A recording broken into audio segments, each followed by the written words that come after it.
Star Wars Outlaws promised a huge open world experience that was just going to blow us away, and unfortunately, it just didn't. And while I don't hate the game, I can't say it grabbed me in the way they really wanted it to. So let's talk about why. Hello everyone, it's Robert with Society Case Files coming to you with a game review for Star Wars Outlaws, the Ubi Soft game that failed to meet a whole lot of expectations. If you enjoyed this content, please subscribe to the channel and drop a like on the video.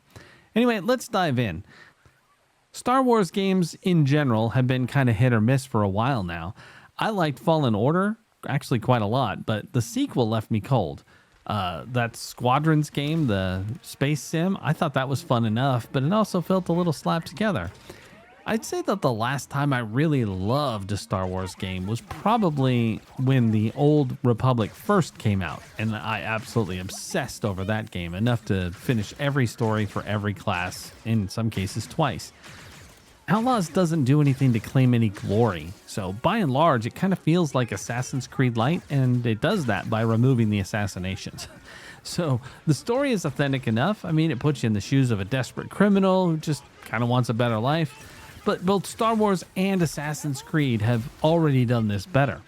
And that's the real problem with Outlaws. There's just nothing new here. No new systems, no new play style, no new story, and precious little in the way of anything that makes it special. Besides Nyx, okay? So the little companion that runs around with you, that part's pretty neat. And you can send it to do all sorts of tasks for you, like opening doors, distract people, steal stuff.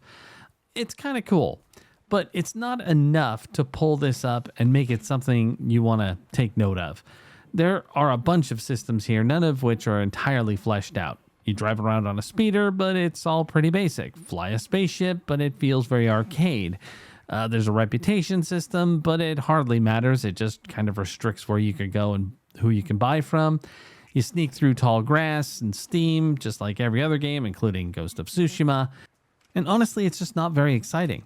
Now, I kind of like how you do your skill ups in the game. You just got to find people who will teach you different techniques and powers. And it's kind of cool by trying to keep all of that in the game world rather than like hunting down spreadsheet style points in order to buy your way through one of those old tired skill trees.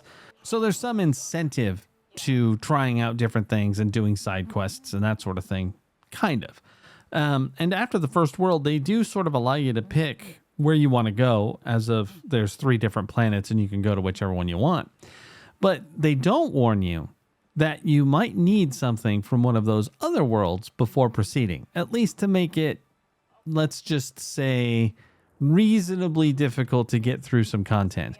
I want to avoid spoilers here, but there's an obvious path you're supposed to take and they don't tell you. When I say it's obvious, I mean that there are events that come up that make it clear they wanted you to do it in a particular order. There's a character that you encounter and they mention some kind of prophecy, and the stuff that they talk about was things that I had already done. So my character could have said, you're a little late on your future telling there, but they didn't. They didn't acknowledge it. They just said they sounded crazy. And the reason this out of order thing was a problem was that they didn't bother to warn me that I was about to do a mission that became much, much more difficult because I had a skill that was locked behind a different world that I should have done. And honestly, that got a little frustrating. It didn't really stop me from finishing it. Probably just tacked on an extra half hour, maybe even an hour of time to get through it and try and find new ways to get around the obstacle I didn't have the skill for. But often the story makes it feel like you have very little impact on the universe, even though you have reputation and you can make some choices that adjust that throughout the experience. It sort of detracts from the big claim of an open world adventure, because while, yeah, you're doing these quests, ultimately, by the time you get to the end, it's very scripted on exactly what happens. There's a few here and there where you can choose, I'm going to screw this person over instead of this person. But even that didn't really have enough impact to matter. So I didn't really care whether I screwed over one group or another. It's not like it was going to cause me any real grief. There is one other game they steal from, and that's Tomb Raider.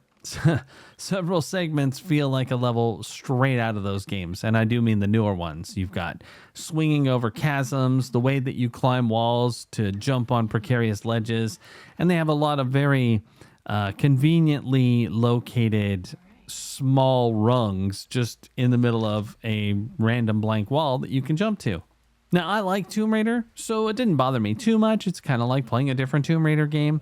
In some ways, I guess that might be kind of frustrating if you're looking for something brand new and you think that Tomb Raider stuff for a scoundrel seems a little far-fetched. I totally would understand.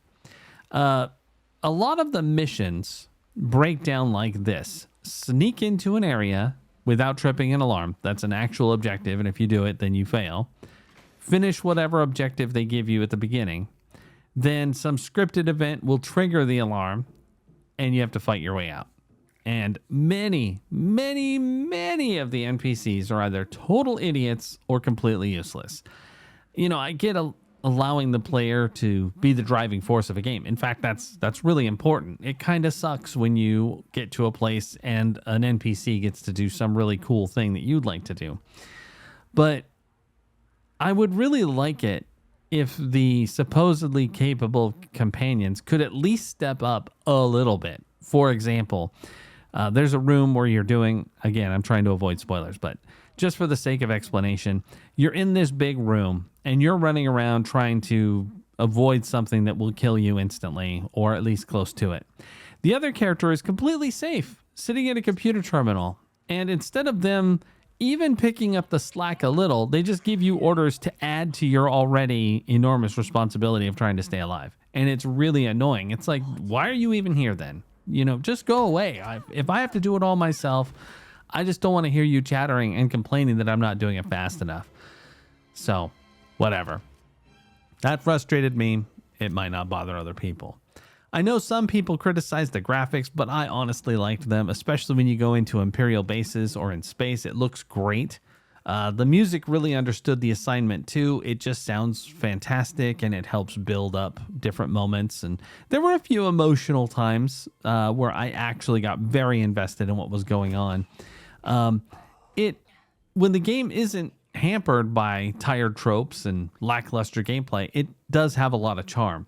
I got invested enough times, but the problem was that some of the issues I've already talked about then weighed down my investment. And then I stopped caring about stuff because it's like, oh boy, here I go. I've got to deal with some random obnoxious piece of the system that they've got for me. You know, the gameplay loop is going to get in the way of the emotional part. There are some other interesting systems in the game. So instead of lockpicking in your standard Skyrim style, it's a rhythm game. It's very simple. Like a light will flash a certain number of times and you have to hit your trigger if you're playing on a controller to that beat, and then you can unlock it. The hacking in the game is a little chintzy. You basically put symbols into the computer and it tells you whether or not they are in the right place or not. I haven't ever failed one, but it does look like you could. It's very simplified, and I didn't really care for it all that much, but it was still okay. It was better than the average one. And at least those two things were somewhat new. I hadn't seen them before in another game. Let me know if you have actually seen that style of lockpicking where it's a rhythm-based game in something else. I'd love to know. So ultimately, I gotta say, I played for well more than 15 hours. How Long to Beat says you could do the critical path in 12 hours. I tried to stick to critical path and I didn't quite finish it.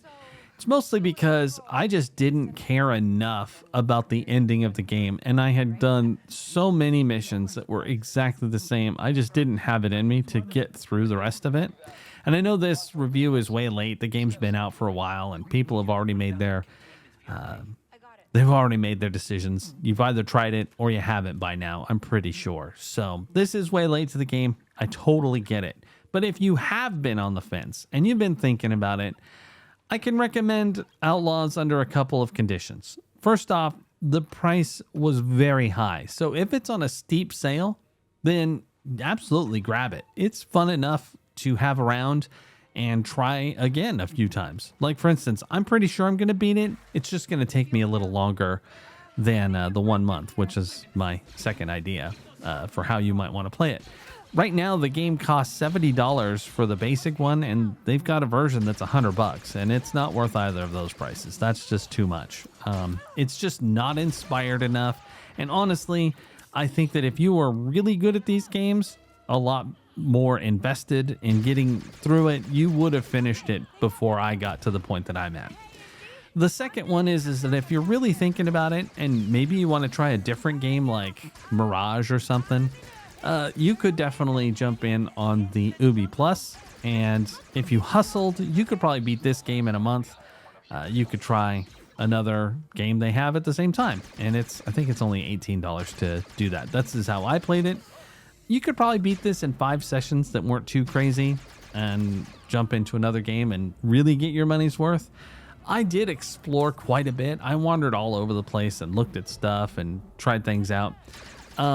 Ultimately, they really did have a little bit of a vision here, something that they wanted to pursue. I think they wanted Star Wars Red Dead Redemption. There's even one mechanic where you build up a certain amount of adrenaline and then you do the Deadeye thing from that game. I didn't mention it before now because, quite honestly, I usually forget about it while I'm playing. The fighting is not complicated enough to require that. Even in very dangerous situations, it's pretty easy to get through a fight. So anyway, that's really all I have to say. I kind of enjoyed it. Yeah, I feel a little lackluster. Again, recommended on steep sale. Have you played Star Wars Outlaws? And what did you think? What's your favorite Star Wars game out there? Drop a comment below and let me know. And thanks very much for checking out this video. See you next time.